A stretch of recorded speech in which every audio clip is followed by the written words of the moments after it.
Party మీద బురద జల్లారు. మరి ఓకే. ఈ రోజు ఐటీడీపీ కార్యకర్త, మీ పార్టీకి చెందిన వ్యక్తి, హ్మ్. ఈ రోజు సాక్షాత్తు మాజీ ముఖ్యమంత్రి జగన్మోహన్ రెడ్డి గారి సతీమణిని హ్మ్. కోట్లాది మంది మేము తల్లిలా పూజించే వైఎస్ భారతిరెడ్డి గారిని హ్మ్. ఈ రోజు మరి ఎందుకని చెప్పి అలా మాట్లాడుతూ ఉంటే హ్మ్. ప్రభుత్వం చూస్తూ ఉండిపోయింది. ఏదో మేము కేసు పెట్టాం అది ఇది అని అంటున్నారు కదా, కేసు పెట్టామంటున్నారు, అరెస్ట్ చేస్తా ఉంటున్నారు. ఏం కేసులు? 111 బిఎన్ఎస్ పెట్టారా?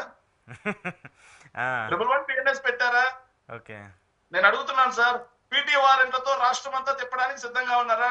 ఎస్, వైఎస్ఆర్ కాంగ్రెస్ పార్టీ, నేను ఒక స్పోక్ పర్సన్ గా చెప్తున్నాను సార్, 175 నియోజకవర్గాల్లో మా మనోభావాలు దెబ్బతిన్నాయి. ఈ రోజు ఉమ్, 175 నియోజకవర్గాల్లో మేము కేసులు పెడతాం. 175 నియోజకవర్గాలకి పీటీ వారెంట్లు పెట్టి తిప్పడానికి సిద్ధంగా ఉంది ఈ ప్రభుత్వం. ఓకే. సమాధానం చెప్పానండి. ఉమ్, ఏదో క్షమాపణ చెప్పించాం, మొక్కుబడిగా మేము అతన్ని పార్టీ నుంచి సస్పెండ్ చేశాం, మొక్కుబడిగా అరెస్ట్ చేపిస్తాం, ఐటీ యాక్ట్ కింద రేపు సాయంత్రం కల్లా బెయిల్ తెచ్చి బయటకు తీసుకొస్తాం. ఓకే. అది తెలుగుదేశం పార్టీ డ్రామా. ఇది ఎలా అంటే సార్, 1000 కోట్ల రూపాయల బడ్జెట్ తో తీసినటువంటి సినిమా, తీసే సినిమాని కూడా వీళ్ళు 100 రూపాయలు ఫోన్ లో తీస్తా ఉన్నారు సార్, ఇలాంటి డ్రామా రక్తి కట్టిస్తూ. ఓకే.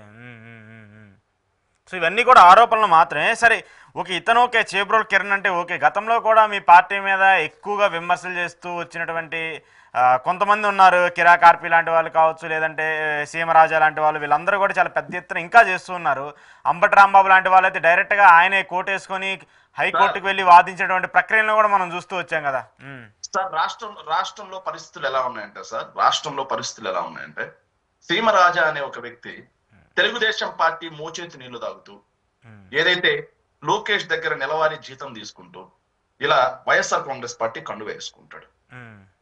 కండువ వేసుకుని వైఎస్ఆర్ కాంగ్రెస్ పార్టీలో పెద్ద పెద్ద నాయకుల్ని, మాజీ మంత్రుల్ని, మాజీ మహిళా మంత్రుల్ని, మాజీ మహిళా ఎమ్మెల్యేలని, ఏదైతే వైఎస్ఆర్ కాంగ్రెస్ పార్టీ అధికార ప్రతినిధుల్ని ఎవరైతే మాట్లాడగలరో వాళ్ళందరినీ కూడా టార్గెట్ చేస్తూ, వాళ్ళ క్యారెక్టర్ ని కించపరుస్తూ, నీచాతి నీచంగా మాట్లాడుతూ ఉంటే, అతని మీద ఎన్ని స్టేషన్లో వైఎస్ఆర్ కాంగ్రెస్ పార్టీ వాళ్ళు కేసులు పెట్టినా కనీసం కేసు రిజిస్టర్ చేసినటువంటి పాపాన పోలం. ఆఖరికి అంబటి రాంబాబు గారు కోర్టులో ప్రైవేట్ కేసు వేయాల్సి వచ్చింది. అవును. మరి అసెంబ్లీలో ఎవరు మాట్లాడినా తప్పే, అందరికీ కఠిన శిక్షలు పడాలి అని చెప్పి మాట్లాడిన పవన్ కళ్యాణ్ గారు ఏమైపోయారు? అదే విధంగా ఎవరు మాట్లాడినా తప్పే, శిక్షలు పడితే తస్మాత్ జాగ్రత్త అని చెప్పినటువంటి చంద్రబాబు నాయుడు గారు, నారా లోకేష్ గారు ఏమైపోయారు? వాళ్ళకు ఒక న్యాయం, వాళ్ళు తిట్టొచ్చు, వాళ్ళు బూతులు తిట్టొచ్చు, అదే విధంగా క్యారెక్టర్ ని అసోసియేట్ చేయొచ్చు, అదే విధంగా లేనిపోని నిందలేసి మాట్లాడొచ్చు. కానీ వైఎస్ఆర్ కాంగ్రెస్ పార్టీ వాళ్ళు, సార్ గడువు సరే ఇసుక ఎక్కడ సార్ అని అడిగితే కేసు పెడతాం. చంద్రబాబు నాయుడు గారు మీరేమో సంపద సృష్టిస్తా అన్నారు, సంపద సృష్టించే తర్వాత సార్ ఏడ చూస్తే నిత్యావసర ధరలు ఆకాశానికి అంటే మా సంపద ఆవిరైపోతా ఉంది సార్ అంటే కేసు పెడతారు. సార్ మీరు సూపర్ సిక్స్ ఎక్కడ అంటే కేసు పెడతారు. ఓకే. వైఎస్ఆర్ కాంగ్రెస్ పార్టీ ఫ్లెక్సీలు కడితే కేసు పెడతారు. వైఎస్ఆర్ కాంగ్రెస్ పార్టీ జెండా పట్టుకుంటే కేసులు పెడతారు. కానీ వైఎస్ఆర్ కాంగ్రెస్ పార్టీ నాయకుల్ని, వైఎస్ఆర్ కాంగ్రెస్ పార్టీ మహిళా నాయకురాలని తిట్టినా సరే, బూతులు తిడుతూ పోస్టులు పెట్టినా, బూతులు తిడుతూ వీడియోలు చేసినా కనీసం కంప్లైంట్ కూడా తీసుకోరు. ఇచ్చారా మీరు? కంప్లైంట్లు ఇచ్చారా సార్? కంప్లైంట్లు ఇచ్చారా మీరు? ఖచ్చితంగా సార్. సీమరాజా మీద రాష్ట్ర వ్యాప్తంగా ఎన్ని చోట్ల కంప్లైంట్లు జరిగాయి కూడా మీరు చూడండి ఒకసారి. అదే విధంగా కిరా కార్పి మీద కూడా రాష్ట్ర వ్యాప్తంగా ఎన్ని చోట్ల కంప్లైంట్ జరిగాయి కూడా వైఎస్ఆర్ కాంగ్రెస్ పార్టీ ఇచ్చింది చూడండి. ఎక్కడైనా కంప్లైంట్ రిజిస్టర్ చేశారా? మేము ప్రైవేట్ కేసులు వేసి ఆఖరికి మా మాజీ మంత్రివర్యులు అంబటి రాంబాబు గారు న్యాయ పోరాటం చేస్తా ఉన్నారు, స్వయాన లాయర్ గా.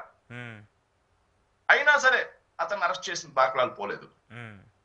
మరి చెప్పడానికే శ్రీరంగ నీతులు సార్, చేసేవన్నీ తప్పుడు పనులు అనడానికి ఇది కాదా నిదర్శనం?